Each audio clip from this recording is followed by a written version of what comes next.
मैं आईवाईसी के बाहर मौजूद हूँ। सबसे पहले आपको तस्वीरें दिखाना चाहूँगी कि तमाम युवा यहाँ पर खड़े हैं। बैरिकेडिंग को गिराने की कोशिश लगातार की जा रही है। दूसरी साइड फोर्स खड़ी है, क्योंकि पूरा मुद्दा है कि राहुल गांधी जब बिहार गए थे तो बिहार में यूनिवर्सिटी के दौरान जाते उनको रोका गया था। 144 धारा लगा दी गई थी। FIR राहुल गांधी पर हो गई। आप देखिए कि दलितों की बात लगातार की जा रही है, क्योंकि राहुल गांधी यही लगातार कहते हुए नजर आ रहे हैं कि SC और ST को उतनी तवज्जो नहीं दी जाती है बिहार में, खासकर जितनी औरों को दी जाती है। उसको लेकर लगातार चर्चा जारी है। एक बार मैं फिर दिखाऊँ, देखिए अलग अलग पोस्टर लगे हैं, लिखा है कि डरो मत, नीतीश मोदी से ये FIR नहीं तमगे है। वो ना तो संविधान मानते और ना ही दलितों को अपना मानते। इस तरीके की तमाम लगातार बातें कही जा रही। तमाम लोगों से बात करेंगे, तमाम युवाओं से जानने की कोशिश करेंगे कि इस बार उनकी क्या मांग है, क्योंकि लगातार मोदी सरकार पर हमला किया जा रहा है उनकी तरफ से।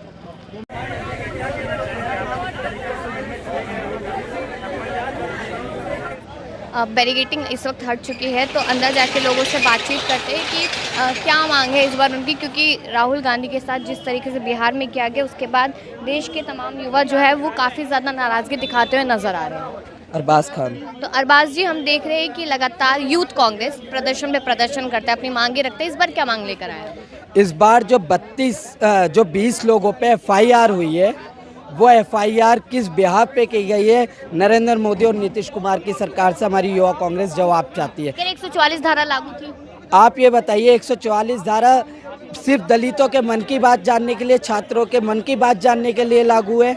आप पुलवामा में और उसके बाद अभी हाल फिलहाल कश्मीर में जो हमारा आतंकवादी हमला हुआ है, क्या वो कश्मीर में जो आतंकवादी घुसे थे वो परमिशन लेके घुसे थे? सिर्फ छात्रों के मन की बात और दलितों के मन की बात, अल्पसंख्यकों के मन की बात जानने के लिए परमिशन चाहिए राहुल गांधी को। राहुल गांधी से नरेंद्र मोदी की सरकार डर चुकी है, इसलिए अब वो परमिशन का बहाना। यहाँ लिखा है कि वो ना तो संविधान मानते हैं और ना दलितों को अपना। हाँ। परमिशन राहुल जी ने मांगी थी, मगर उन्हें राहुल जी को परमिशन नहीं लेने दी गई। राहुल जी जब भी दलितों की, अल्पसंख्यकों की, छात्रों की, युवाओं की आवाज़ उठाते हैं तो उन्हें परमिशन नहीं मिलती है। और राहुल जी तब भी जनता के लिए, देश के युवाओं के लिए, देश के भविष्य के लिए बगैर परमिशन के भी आगे आते हैं। और राहुल जी ने खुद कहा है, राहुल गांधी की तो बात मानी कि जातिगत जनगणना होगा, SC ST को उनका हक मिलेगा। आप एक बात नहीं, आप इससे पहले भी देख लीजिए, राहुल जी ने कहा था कि कोरोना काल में ऐसी घटनाएं होंगी, ऐसा देश में हालात आएंगे, वो भी आए। उसके बाद भी कई ऐसी घटनाएं जो राहुल जी ने पहले ही सरकार को आगे किया था कि आप समझ जाइए।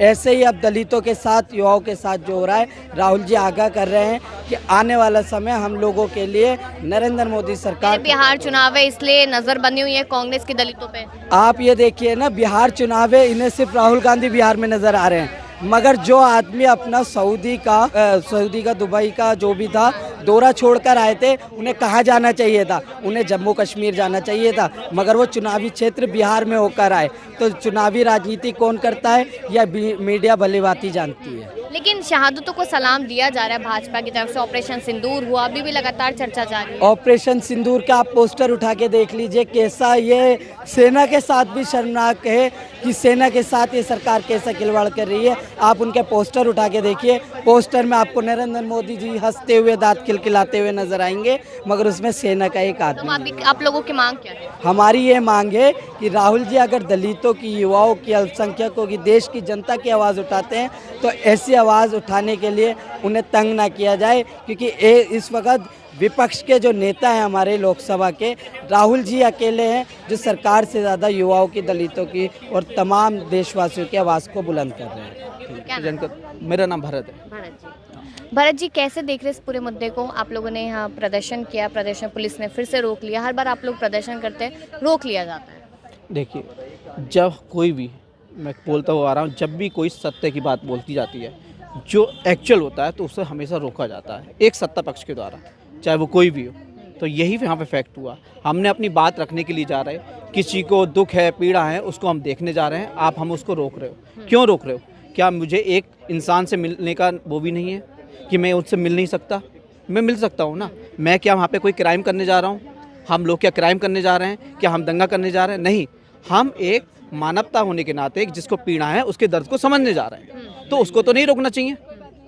उसको तो नहीं रोकना चाहिए। बिहार चुनाव को देखते हुए राहुल गांधी 4 से 5 बार पहले भी जा चुके हैं, अभी फिर गए, तो क्या ये जितना भी हो रहा है ये सब बिहार चुनाव की वजह से हो रहा है? नहीं नहीं, देखिए आप किसी चीज़ मुद्दे को आप चुनाव से हर बार, देखिए चुनाव हमारे यहाँ पे किसी न किसी चीज़ के चुनाव हो जाते हैं, तो हर एक पहलू अलग अलग होता है, तो उसको जोड़ना नहीं चाहिए। पहलू अलग अलग होता है। मोदी जी कश्मीर ना जाके पहले बिहार चले गए, विपक्ष उछल उछल के कह रहा था कि वहाँ जाना चाहिए था, वहाँ चले गए, आप लोगों ने बिहार चुनाव से जोड़ा है। अब एक बात बताइए कि फर्स्ट ऑफ ऑल इतनी बड़ी घटना हो गई, जैसा कि हर लोग जाते हैं 26 पीपल्स, उन लोगों की डेथ हो गई जो निहत्थे मारा उनको, तो आप ये बताएं जो जख्मी थे वो हॉस्पिटल में एडमिट थे, तो आप अपने खुद एक एज ए रिपोर्टर बताएं मुझे कि क्या करना चाहिए था। पहले जो घायल हो गए, जो एडमिट थे उनके पास, मंत्री गए थे ना। देखिए फिर वही, अभी हमारे देश को कौन चला रहा है? गृह मंत्री चला रहे हैं, आप बताएं मुझे। अभी हम जो सवाल पूछ रहे हैं तो आप राहुल गांधी के ऊपर पूछ रहे हैं, दूसरे और पॉइंट पे नहीं पूछ रहे हैं। तो एक मुखिया होता है, अभी हमारे देश का मुखिया कौन है आप बताएं? नरेंद्र मोदी। तो करेक्ट, तो हम सवाल उन्हीं से तो करेंगे, किसी और के लिए तो नहीं करेंगे कि गृह मंत्री चले गए थे या कोई और मंत्री चले गए, तो बाकी काम में भी गृह मंत्री चले जाते हैं। विदेशों में जब मीटिंग होती है तो मोदी जी ना जाएं, गृह मंत्री जी को भेज दें, गृह मंत्री जी को भेज दें। कि विपक्ष की बात नहीं सुनी जाती, कि विपक्ष की बात सुनेगी, इसलिए जातिगत जनगणना का ऐलान कर दिया। अभी आप इसमें भी 2 साइडेड हो गया। अभी जस्ट आप एक बात है, आप एक बात में बोल रहे हो कि जाति जनगणना नहीं होगी, ठीक है, समझ में आ रहा है, हम कह रहे हैं जाति जनगणना होनी चाहिए, फिर आप उस समय कुछ समय बाद फिर क्यों बदल जाते हो? अपने स्टैंड से क्यों बदल जाते हो? अब आपने क्यों बोला जाति जनगणना होनी चाहिए? इसका मतलब हम सही थे भाई, आप हमारी बात रख रहे हो। क्या रीजन लग रहा है कि क्यों बोला गया भाजपा की तरफ से? अश्विन वैष्णव ने क्यों ऐलान किया? देखिए हर चीज़ के पीछे उनका कोई ना कोई लाभ होता है, वो देख पा रहे हैं कि हाँ हमारे देश की डिमांड थी कि हाँ जाति जनगणना होनी चाहिए, उससे पता लगता है कि हाँ भाई हमें कहाँ काम करने की ज़रूरत है, जो उस समय उन्होंने डिनाई किया, अब फिर उन्होंने दोबारा से एक्सेप्ट कर लिया। तो ये कि राहुल गांधी करेक्ट थे। और जो हम राहुल गांधी वहाँ जाते हैं, उसके बाद उनको रोक लिया जाता है, FIR होती है, कहते 144 धारा लगी हुई थी, उसके बाद उन्होंने एंट्री की है यूनिवर्सिटी में। देखिए जब उन्हें पता लगता है कि राहुल गांधी जाने वाले हैं, वहाँ पहले से 5-10 मिनट पहले, कुछ समय पहले ही आपका 144 धारा लगा देंगे। रीज़न क्या बन जाएगा कि 144 धारा लगी हुई थी इसलिए चले गए। मैंने अभी आपसे बोला था कि अगर किसी की आवाज़ बन के जा रहे हैं हमारे राहुल गांधी जी, तो क्या गलत है? वो किसी के साथ गलत करने नहीं जा रहे हैं ना, अपनी सही बात तो रख रहे हैं, उस बंदे के साथ खड़े होने जा रहे हैं, तो ये तो गलत कर रहे हैं ना आप। अब उस पर वो आप 144 लगा के ऊपर से फिर आप FIR करके क्या दर्शाना चाह रहे हो? देखिए यूपी और बिहार 2 ऐसे राज्य हैं जहाँ पर जाति को लेकर बहुत ज़्यादा सवाल उठते हैं। कहा जाता है कि चुनाव जो होते हैं वो जाति पर ही होते हैं। जाति का जनगणना पहले हो चुकी है बिहार में और बहुत अच्छी बात है ये चीज़, लेकिन देखा जाए वहाँ पर दलितों को लेकर राहुल गांधी कह रहे हैं कि आपको वो अधिकार मिलेगा जो आप डिजर्व करते हैं। सरकार पहले की जो है वो नहीं दे रही थी उन्हें अधिकार। देखिए वो किस पॉइंट ऑफ व्यू से बोल रहे हैं कि जब SC ST सबकी बात आती है तो कुछ ऐसी चीज़ होती हैं जो बुनियादी सुविधाएं होती हैं, जो रिजर्वेशन की बात होती है, जो उनको मिलना चाहिए वो नहीं मिल पाता है। वो उस बेस पे बात कर रहे हैं कि हाँ जो उनकी बुनियादी है, जो जैसा बाबा साहब ने भी कहा था कि भाई जो नीचे तबके का आदमी है, जो असमर्थ है, वो उठ के खड़ा नहीं हो पा रहा है, उसको खड़ा करा जाए। तो कैसे खड़ा करा जाएगा? जब मुझे पता लग पाएगा कि हाँ वो उस तबके का है या उस कंडीशन में, तभी तो पता लग पाएगा। तो वो उस पॉइंट ऑफ व्यू से बोल रहे थे। तो जिस तरीके से हम देखते लगातार कि चुनाव पहले भी हो चुके, चुनाव अब भी होंगे और आगे भी होंगे, जब चुनाव होते हैं तभी बाबा साहेब को और तभी दलितों को याद किया जाता है। क्या आपने सुना नहीं? अभी कुछ महीनों पहले ही राहुल गांधी ने पहले भी बात करी थी, जिसमें उन्होंने संविधान को उठा के बोला भी था कि हम बाबा साहब के प्रति मतलब डेडिकेट हैं, उनके पालन करते हैं, और उसी कारण से ये रिजर्वेशन वाली बात रखी गई थी। तो अभी भी वो बात कर रहे हैं। तो कि हमारे भारत में चुनाव टाइम टू टाइम होते रहते हैं, और कभी आपका क्या उम्मीद है आपको भाजपा से, क्योंकि FIR तो हो चुकी है, उसके बाद क्या? देखिए पहली बात तो ये हमेशा एक सच को रोकने का उनके पास यही अस्त्र शस्त्र है कि इनके खिलाफ FIR कर दो, इन्हें परेशान करो किसी तरीके से।